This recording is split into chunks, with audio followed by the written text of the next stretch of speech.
We're here with Andrew Cooke, one of Australia's most well-known RC racers and journalists, and we spotted a very unique car you've got in the pit today. You want to tell us about it? Yes, that's correct. So it's something a bit different. So here it is. It's a Grand Prix car. So it's modelled on the Formula One cars of the 1960s, and so I've made it into a 1/10 scale radio-controlled electric car.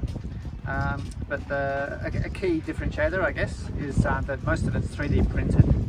So I've basically designed and made it all myself. And we've got a few metal parts like a gearbox and drive shafts, sway bar, and Proline VTA tyres, and pretty much everything else other than the electronics is 3D printed. So yeah, it's come up kind of good.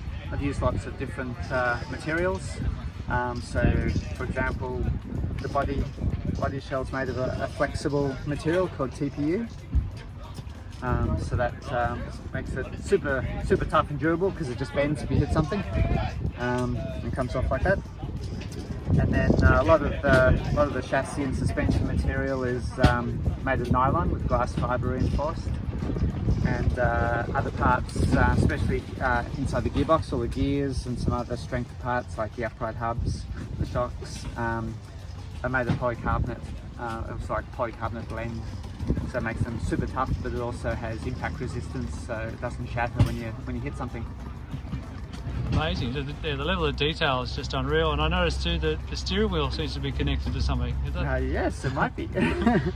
Yep. So we've I just manually show it to you here. So when the servo moves the steering column, which is like a gear-driven mechanism, the steering column is connected to the steering wheel, which is in this case connected to the driver. So he's got again TPU arms, so it's like the flexible material, so it sort of pivots and also bends a bit to give the action.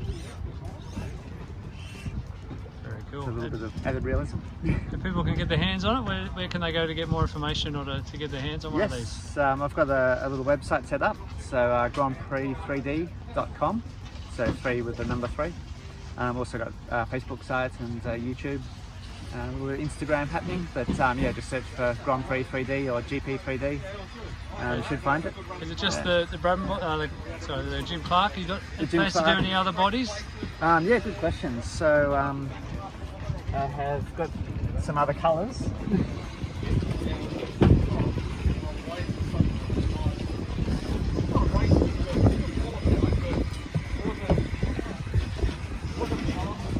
So some other colours we're doing to start with. So it comes with a all white body, and you can paint it with polycarbonate paints. We've also got option red, blue, black, and yellow as well.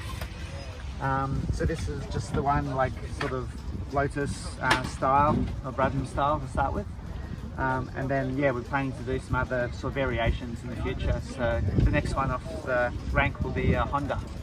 So we'll do I think it's was it RA673, I think, or whatever it is. Has the big exhaust pipes will come off the top of the engine. So instead of down the side there, they'll come off the top and have a whole lot of complicated curves and stuff. So a bit of variation there in the engine. Body shells, different shapes slightly, different roll bars.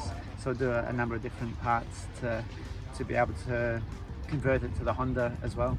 So fundamentally the same chassis, of course, and a bunch of option parts to make it look like the Honda did.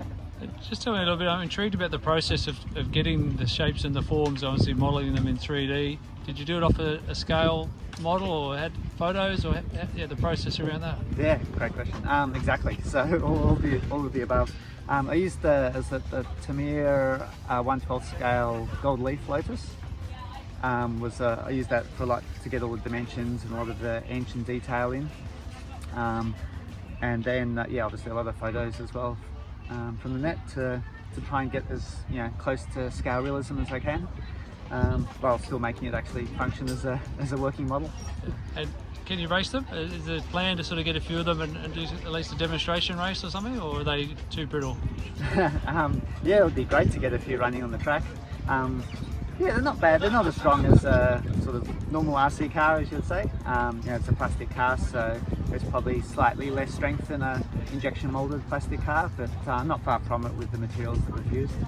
Yeah, I'd love to see a whole bunch of them running around for you know, a bit of club racing here and there. So got a few in the works for some mates of mine, and we're going to get some more filming done. Try and get 3 or 4 on the track and see how that goes. Fantastic, mate. Well, it definitely caught my eye and a lot of drivers' eye as they're walking through the pits today. Thank you. So great idea, well done, and thanks for telling us about it. Cool, cheers, thank you very much.